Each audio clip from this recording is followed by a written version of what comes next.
Hi, welcome to today's 4 Minute Mark, and we are still looking at verses 27 to 31 of Mark chapter 14. And Jesus had told them, as it is written, I will strike the shepherd, and the sheep will be scattered. It shows us how important Jesus is as our leader and as our shepherd. When he is taken away, what happens? The disciples run. Okay.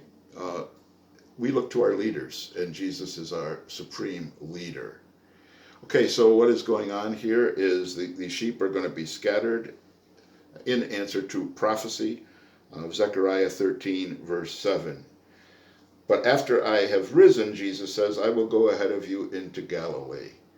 Jesus knows he's going to rise from the dead, and basically going ahead of you into Galilee, he's saying, you will see me again. The betrayal, the going against me, deserting me, is not the end of your story. My grace is still going to go with you. But of course, Peter, being Peter, has to speak up and say, even if all fall away, I will not. I'm better than the rest of these, Jesus. Yeah, when I look around me, Jesus, I say, yeah, they probably all will fall away, but not me. Let's be careful. Let's realize that we're all sinners. Let's not look down on other people, thinking somehow that we are better than them, that we are beyond any sins that they're involved in. Because the old expression, there but for the grace of God go I, is exactly true. Okay, so Peter basically is saying here, not me, Jesus. Even if I have to die with you, I will never disown you.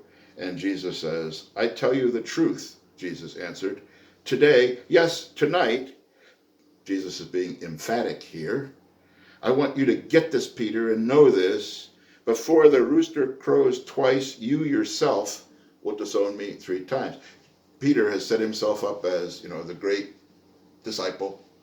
And Jesus says, hey, Peter, you yourself, I'm talking to you, Simon Peter, you will betray me before the rooster crows twice. You will betray me 3 times. And when we get to the rest of the story, of course, we'll know that that's exactly what happens. Be careful when you set yourself up, because as the scripture says, pride goes before a fall. All right, verse 32 and following. They went to a place called Gethsemane, and Jesus said to his disciples, sit here while I pray.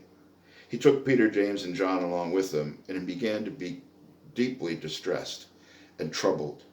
My soul is overwhelmed with sorrow to the point of death, he said to them. Stay here and keep watch. Jesus experienced strong emotions. When we experience strong emotions, we don't have to hide them from God and think, oh, God is too sensitive to hear this kind of talk from me. I'm supposed to be praising him all the time. I'm supposed to be up all the time. No, even Jesus wasn't up all the time. And notice that Jesus says basically here, I feel like dying. I am so overcome with grief and sorrow right now that I might as well be dead. This grief is crushing me and killing me. Some of you have experienced that kind of grief and that kind of sorrow. You know what that is like. I myself have as well. Jesus lived the same kind of life that we did, yet was without sin.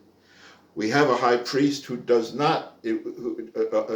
not separate from our weaknesses, but he knows our weaknesses, as the book of Hebrews says, so we can go boldly into his presence because he knows what we're going through and he can give us the help that we need. That's it for today. See you tomorrow. Bye-bye.